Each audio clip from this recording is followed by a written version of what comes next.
Olá, bem-vindos a mais uma conversa profunda aqui no nosso espaço. Hoje a gente mergulha num clássico absoluto. Um gigante mesmo, né? Com certeza. E esta análise, olha só, faz parte da série Os Livros que Me Tornaram Quem Sou.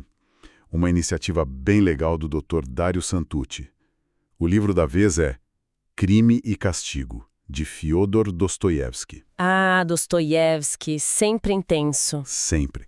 A gente vai olhar alguns trechos chaves, sabe? Para tentar entender a cabeça do Raskolnikov, a jornada moral dele. É uma jornada e tanto. Pois é.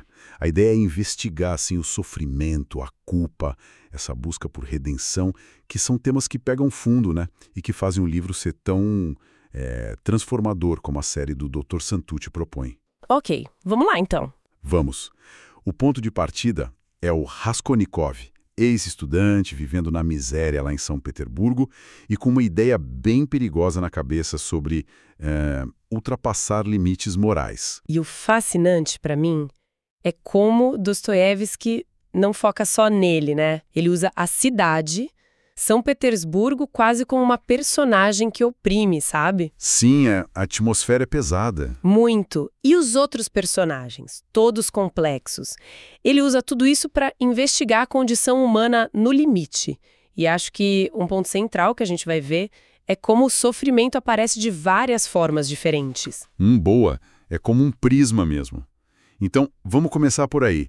O contexto desse sofrimento e como ele aparece alimentar a ideia maluca do Raskolnikov. Exato. Os trechos descrevem a miséria dele de um jeito, nossa, o quartinho minúsculo, tipo um cubículo.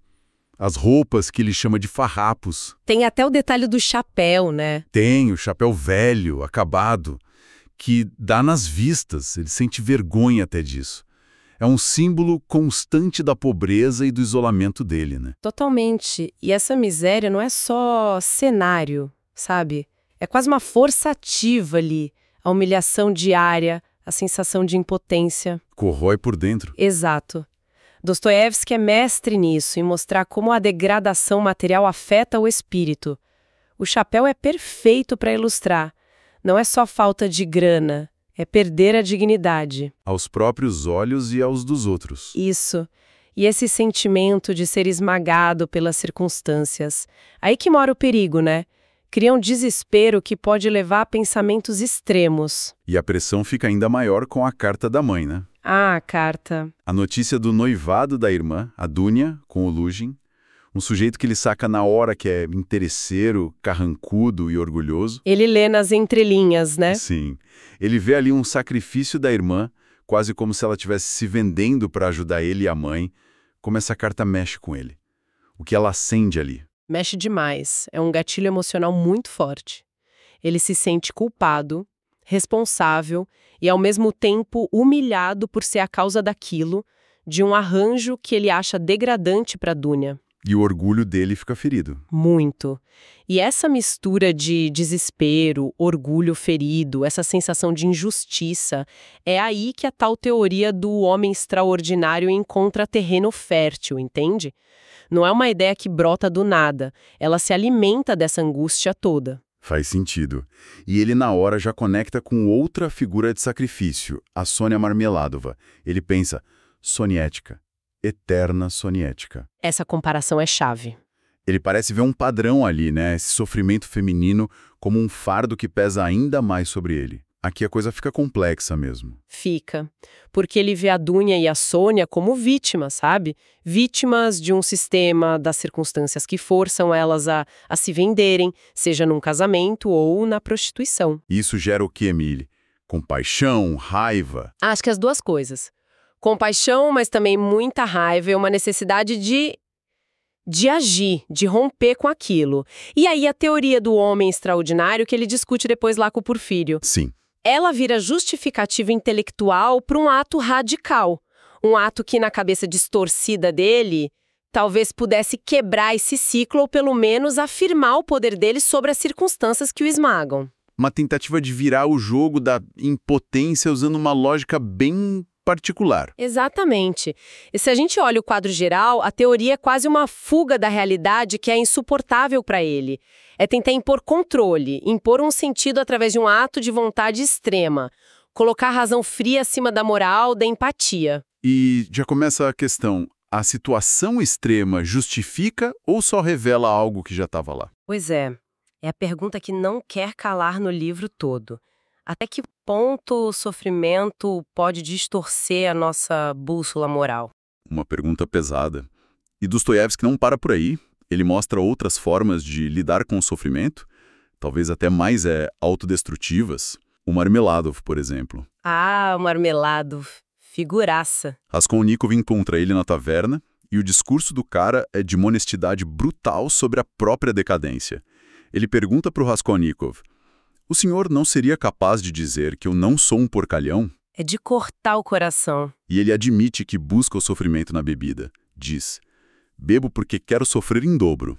Como ele contrasta com o Raskolnikov? É quase um espelho invertido, né?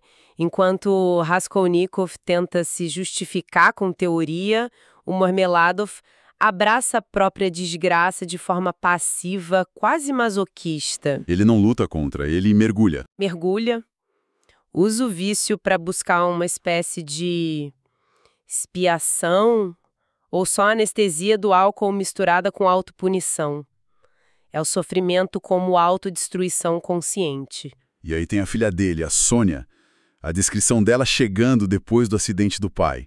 É terrível. Devastadora. A roupa, berrante, totalmente inadequada, comprada usada, que só destaca a miséria a condição dela, né?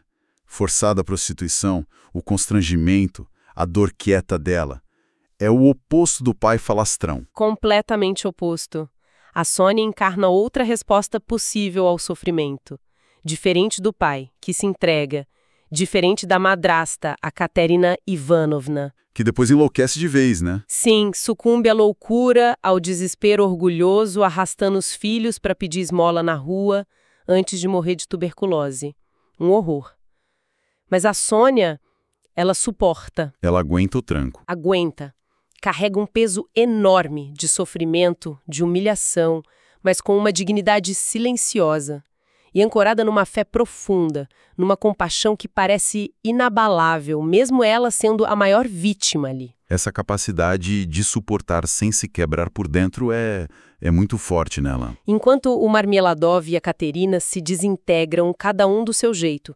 E o fascinante é justamente esse leque de reações. Não tem resposta fácil. Nenhuma. Dostoiévski mostra um espectro. Raskolnikov tenta a razão transgressora. Marmeladov, a autodestruição. Katerina, a explosão no desespero. E Sônia representa a aceitação humilde, o sacrifício, a fé como resistência. É um painel complexo da força e da fragilidade humana. Ok. Aí vem o crime, ele mata a velha Jota e a irmã dela, Lisavieta. Mas a teoria não entrega o que prometeu, né? Pelo contrário. De jeito nenhum. Os trechos descrevem um tormento que só cresce. Febre, delírio, um isolamento psicológico terrível. A culpa vira quase algo físico. A razão parece desmoronar diante da realidade do ato. Totalmente. O crime não eleva ele acima dos outros como ele pensava. Pelo contrário, exclui ele da humanidade comum. Isola. Exato. A transgressão que ele intelectualizou tanto bate de frente com a realidade visceral, da culpa, do medo. A teoria prometia liberdade, poder, mas o resultado é prisão interior e uma alienação profunda. A conexão com os outros, que já era frágil, agora parece rompida. E é nesse estado de ruptura total que ele procura quem? A Sônia. Pois é. Ele diz para ela, eu te chamei para vir comigo porque és a única coisa que me resta. Porque justo a Sônia, que representa tudo que a teoria dele desprezava. Humildade, fé, sofrimento aceito. Talvez seja instintivo, sabe? Ele sente que a saída não está mais na razão orgulhosa. Talvez esteja na compaixão, na conexão humana que ele mesmo destruiu. E a Sônia tem isso. Ela tem. Com toda a capacidade dela de sofrer sem perder a humanidade, ela representa a possibilidade de perdão, de restaurar esses laços.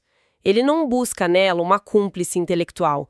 Acho que ele busca um porto seguro emocional. Alguém que talvez entenda a profundidade da queda dele. E a cena da confissão é um dos pontos altos mesmo. A dificuldade dele para falar, a revelação quase engasgada e a reação dela. Incrível, né? O primeiro horror, claro. Mas logo depois vem uma compaixão imensa e ela abraça ele. É ali a virada. É um momento crucial, sem dúvida. A compaixão da Sônia é a primeira luz naquela escuridão toda. Ela não rejeita, ela compartilha a dor dele.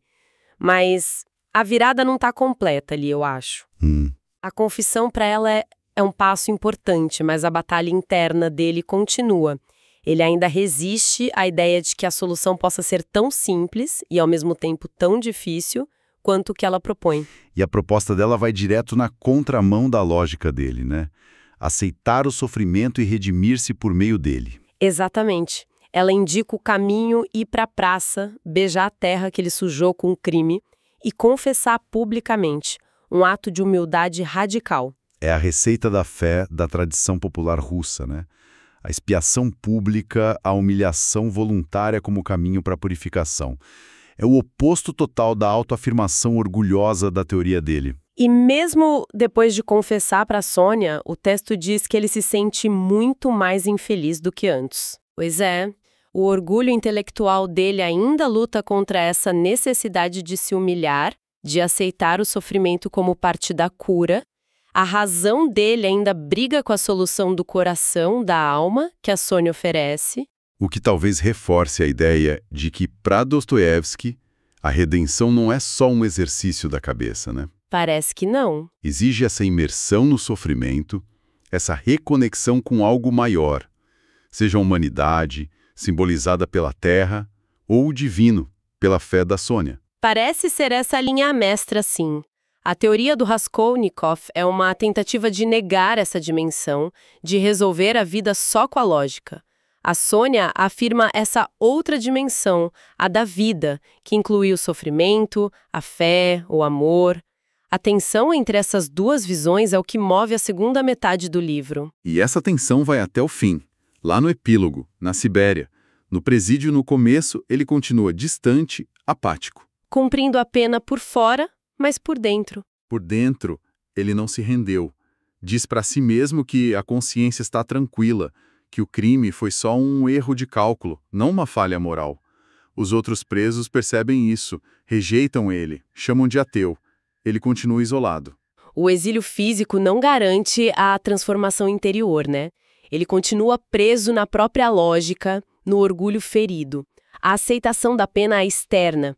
Internamente, ele ainda não se reconciliou com a dimensão moral, humana do que ele fez. Ele ainda está preso na dialética, como o texto mesmo vai dizer depois. Mas a Sônia, ela está lá. Ela foi atrás dele até a Sibéria. A presença dela é fundamental. É discreta, mas constante. Ela não fica falando, não acusa, só oferece apoio quieto e demonstra compaixão com todo mundo. E aos poucos, ela ganha o respeito não só dele, mas de todos os presos. Eles passam a ver ela como uma figura quase santa. Isso. Chamam ela de Mãezinha Sofia Simeonovna. O que o papel dela ali nos diz sobre essa transformação final? A Sônia, no epílogo, é a personificação da paciência, do amor incondicional, da fé. E é isso que, devagarinho, começa a quebrar as barreiras racionais e emocionais do Raskolnikov. Ela é a vida que ele negou, uma vida de conexão, de empatia, de aceitação. Ela não força a mudança, mas a presença e o exemplo dela criam um ambiente para que ela aconteça. E parece que tem um catalisador final. Uma doença e um sonho. Ah, o sonho da peste. É genial. Ele tem um pesadelo muito forte sobre uma peste de ideias.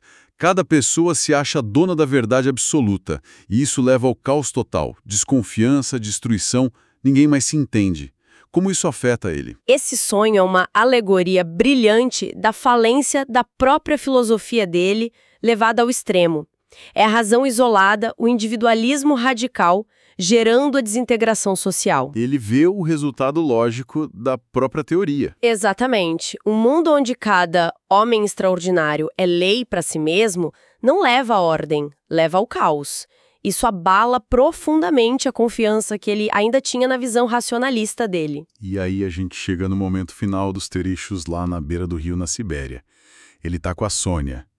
E de repente algo muda. A epifania. Ele percebe o amor dela por ele e o amor dele por ela. O texto diz, em vez da dialética, surgia a vida. Ele pega o evangelho que a Sônia tinha dado para ele há tempos e que ele nunca tinha aberto. O narrador fala do início de uma nova narrativa, uma regeneração lenta. O que aconteceu ali? O que virou a chave? Aconteceu a rendição final. A dialética, a lógica fria, finalmente cedeu espaço para a vida. O amor da Sônia, a aceitação do sofrimento, o dele e o dela, a falência da teoria mostrada pelo sonho. Tudo isso converge para uma abertura emocional, espiritual. Não é mais só a cabeça pensando. Não. A lógica que guiava ele é substituída por algo mais profundo. A conexão afetiva, a possibilidade da fé. A regeneração, para Dostoiévski, parece que não vem de um argumento perfeito, mas de uma transformação do coração, iniciada pelo sofrimento compartilhado e que culmina no reconhecimento do amor que redime.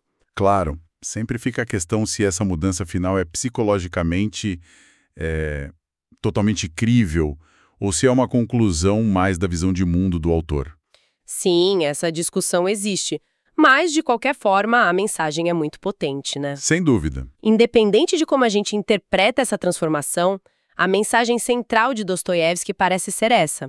A redenção humana exige superar o orgulho intelectual, aceitar o sofrimento como parte da vida e ter a capacidade de amar e se conectar com o outro.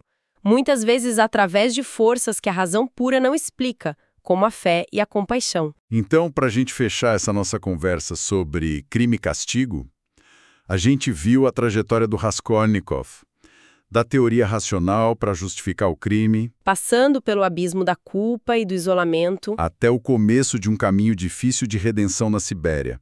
Um caminho que só se abre pela aceitação do sofrimento e pelo reconhecimento do amor e da fé que a Sônia representa. Exatamente. Fica muito claro por que um livro desse está na série do Dr. Dario Santucci, Os Livros que Me Tornaram Quem Sou. A força com que ele nos faz encarar essas questões de orgulho, humildade, razão, fé, a natureza do sofrimento, isso marca a gente profundamente. Marca mesmo. E Dostoiévski nos deixa com um incômodo, né? A ideia de que uma vida guiada só pela lógica, sem empatia, sem uma base moral que reconheça a nossa humanidade comum, pode levar a becos sem saída. Ou, coisa pior. A desumanização. Isso. Ele parece defender que a vida real, com toda a sua bagunça, suas dores, alegrias, mistérios, incluindo o sofrimento, é mais rica, mais verdadeira e, paradoxalmente, oferece mais chance de sentido do que qualquer sistema abstrato que tente controlar ou explicar tudo. É uma defesa da complexidade da vida. Totalmente.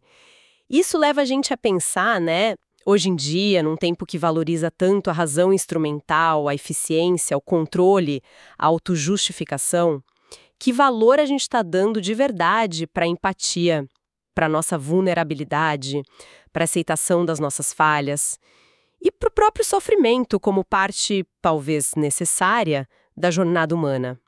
Fica a reflexão. Uma reflexão e tanto para a gente levar daqui. Esperamos que essa conversa sobre crime e castigo tenha sido útil, tenha trazido novas perspectivas sobre essa obra imensa e seu impacto. Obrigado pela companhia de todos nessa análise.